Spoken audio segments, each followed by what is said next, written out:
ಇಂದು ಉತ್ತರ ಕರ್ನಾಟಕದ 14 ಲೋಕಸಭಾ ಚುನಾವಣೆ ಮತದಾನ ನಡೀತಾ ಇದೆ. ನಾನು ಇಲ್ಲಿ ಮತದಾನ ಮಾಡಲಿಕ್ಕೆ ಬಂದಾಗ ನಮ್ಮ ಕುಟುಂಬದ ಜೊತೆಗೆ ಭಾಳಷ್ಟು ಜನ ಭಾಳ ಉತ್ಸುಕತೆಯಿಂದ ವಿಜಯಪುರ ನಗರದಲ್ಲಿ ಜನ ಸ್ವಯಂ ಪ್ರೇರಿತರಾಗಿ ಸಾಲುಗಟ್ಟಲೆ ತಾಸುಗಟ್ಟಲೆ ನಿಂತು ಮತದಾನ ಮಾಡ್ತಾಯಿದ್ದಾರೆ. ಎಲ್ಲ 14 ಲೋಕಸಭಾ ಕ್ಷೇತ್ರದ ಮತದಾರರಲ್ಲಿ ವಿನಂತಿ ಮಾಡ್ಕೋದೇನೆಂದರೆ ತಾವು ಬೇಗ ಬಂದು ಮತದಾನ ಮಾಡಿ ಹೆಚ್ಚು ಪ್ರತಿಶತ ಮತದಾನ ಮಾಡಿದ್ರೆ ನಮ್ಮದು ಹೆಚ್ಚು ದೇಶ ಸುರಕ್ಷಿತ ಆಗ್ತದೆ. ಸುರಕ್ಷಿತ ಭಾರತ, ಸುರಕ್ಷಿತ ಸನಾತನ ಧರ್ಮ, ಸುರಕ್ಷಿತ ನನ್ನ ಮನೆ, ಈ ಮೂರೂ ವಿಚಾರ ಇಟ್ಟುಕೊಂಡು ಮತ್ತೊಮ್ಮೆ 3ನೇ ಬಾರಿಗೆ ನಮ್ಮ ದೇಶದ ಪ್ರಧಾನಿಯಾಗಿ ಶ್ರೀ ನರೇಂದ್ರ ಮೋದಿಯವ್ರನ್ನ ಆಶೀರ್ವಾದ ಮಾಡಲಿಕ್ಕೆ ತಾವೆಲ್ಲ ಯಾವುದೇ ಕೆಲಸ ಇದ್ದರೂ ಒತ್ತಡ ಇದ್ದರೂ ಬಿಟ್ಟು ದಯವಿಟ್ಟು ಪೋಲಿಂಗ್ ಬೂತಿಗೆ ಬನ್ನಿ. ನಿಮ್ಮ ಅಮೂಲ್ಯವಾದಂಥ ಮತವನ್ನು ಹಾಕೋದ್ರ ಮೂಲಕ ನಮ್ಮ ದೇಶವನ್ನು, ನಮ್ಮ ಸನಾತನ ಧರ್ಮವನ್ನು, ನಮ್ಮ ಮನೆಯನ್ನು ಉಳಿಸೋಲಿಕ್ಕೆ ತಾವೆಲ್ಲ ಇದೊಂದು ಅಮೂಲ್ಯ ಅವಕಾಶ. ಮತ ಹಾಕ್ಬೇಕಂತೇಳಿ ಕಳಕಳಿಯಿಂದ ಎಲ್ಲರಲ್ಲಿ ಪ್ರಾರ್ಥನೆ ಮಾಡ್ಬೋದು. ಬಿಸಿಲು ಏರ್ತಾ ಇದೆ, ಮತದಾರರಲ್ಲಿ ಏನು ಮನವಿ ಮಾಡ್ಕೊಳ್ತೀವಿ? ಅದೇ ಈಗ ಬೇಗನೆ ನಮ್ಮ ಜನ ಈಗ ವಿಜಯಪುರ ನಗರದಲ್ಲಿ ಅಂತರೂ ಬೆಳಗ್ಗೆಯಿಂದಲೇ ಸುಮಾರು 6:30ದಿಂದಲೇ ಮತದಾನ 6:30ಗೆ ಬಂದು ಈ ಬೂತ್ ಮುಂದೆ ನಿಂತಿದ್ದಾರೆ. ಇದೇ ಮಾದರಿಯಲ್ಲಿ ನಾವು ಮತದಾನ ಮಾಡಿದ್ರೆ ನಿಶ್ಚಿತವಾಗಿಯೂ 10-11 ಗಂಟೆವರೆಗೆ 60% ಮತದಾನ ಆಗ್ಬೋದು. 80ರ ಮೇಲೆ ನಾವು ಮತದಾನ ಮಾಡಿದ್ರೆ ನಮ್ಮ ದೇಶ ಸುರಕ್ಷಿತ ಇರಲಿಕ್ಕೆ ಸಾಧ್ಯತೆ, ನಮ್ಮ ಸಂಸ್ಕೃತಿ, ನಮ್ಮ ಧರ್ಮ ಉಳಿಸ್ಲಿಕ್ಕೆ ಸಾಧ್ಯತೆ. ಅದಕ್ಕೆ ಮತದಾರರಲ್ಲಿ ನಾನು ಎಲ್ಲರಿಗೂ ವಿನಂತಿ ಮಾಡ್ಕೊತೀನಿ, ದಯವಿಟ್ಟು ಯಾವ ಬಿಸಿಲನ್ನು ಲೆಕ್ಕಿಸದೆ ಸಾಯಂಕಾಲ 6 ಗಂಟೆ ಒಳಗಾಗಿ ಏನೊಂದು ಬಾರ್ಡರ್ ಫಿಕ್ಸ್ ಮಾಡಿರ್ತಾರೆ, ಸುಣ್ಣದ ಗೆರೆ, ಅದರೊಳಗೆ ಬಂದು ನಿಂತರೆ ರಾತ್ರಿ 10 ಆದ್ರೂ ಮತದಾನಕ್ಕೆ ಮಾಡಲಿಕ್ಕೆ ಅವಕಾಶ ಇದೆ. ದಯವಿಟ್ಟು ಬಂದು ಮತ ಹಾಕಿ ಅಂತೇಳಿ ಮತ್ತೊಮ್ಮೆ ಕಳಕಳಿಯಿಂದ ಪ್ರಾರ್ಥನೆ ಮಾಡ್ತೀನಿ. ಸರ್, ಟ್ರೆಂಡ್ ಹೆಂಗಿದೆ ಸರ್?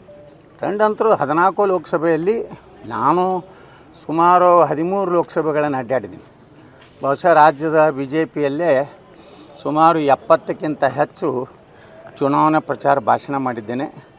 ಜನ ಸ್ವಯಂ ಪ್ರೇರಿತರಾಗಿ ನರೇಂದ್ರ ಮೋದಿಯವ್ರ ನೇತೃತ್ವಕ್ಕಾಗಿ, ದೇಶದ ಉಳಿವಿಗಾಗಿ ಜನರ ಭಾವನೆ ಇದೆ. ಇವು ಯಾವ ಗ್ಯಾರಂಟಿಗಳು ಶಾಶ್ವತ ಅಲ್ಲ. ನರೇಂದ್ರ ಮೋದಿ ಮತ್ತು ದೇಶದ ಗ್ಯಾರಂಟಿನೇ ಒಂದೇ ಗ್ಯಾರಂಟಿ ಶಾಶ್ವತ. ಯಾರು ರೀ ಟಫು? ಇದು ಅಪಪ್ರಚಾರ. ಇದು ಏನಂದರೆ ಇದು ಗ್ಯಾರಂಟಿ ಕೊಟ್ಟಿವಿ ಅಂತೇಳಿ ಅದರಿಂದ ಏನೂ ಆಗೋದಿಲ್ಲ. ಜಾಗೃತ ಅದಾರ ಮತದಾರ.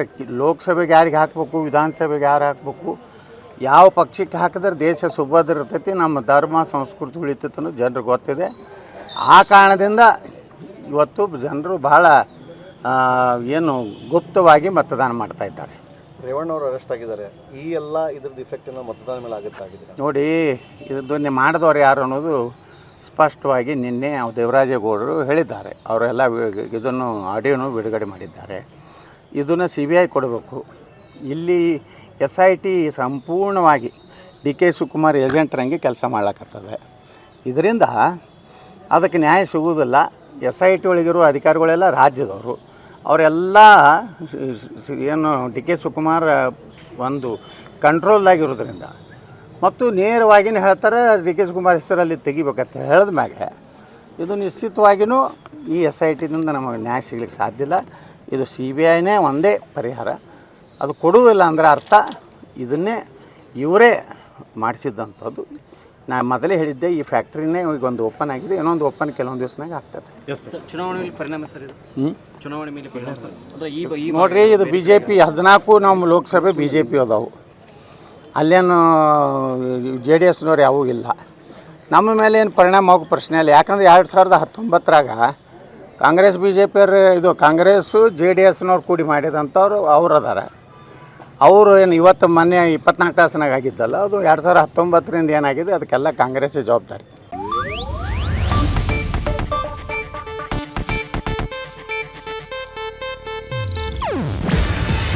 ಇದು ಏಷ್ಯಾನೆಟ್ ನ್ಯೂಸ್ ನೆಟ್ವರ್ಕ್ ಪ್ರಸ್ತುತಿ. ನೀವು ನೋಡ್ತಿದ್ದೀರಾ ಏಷ್ಯಾನೆಟ್ ಸುವರ್ಣ ನ್ಯೂಸ್.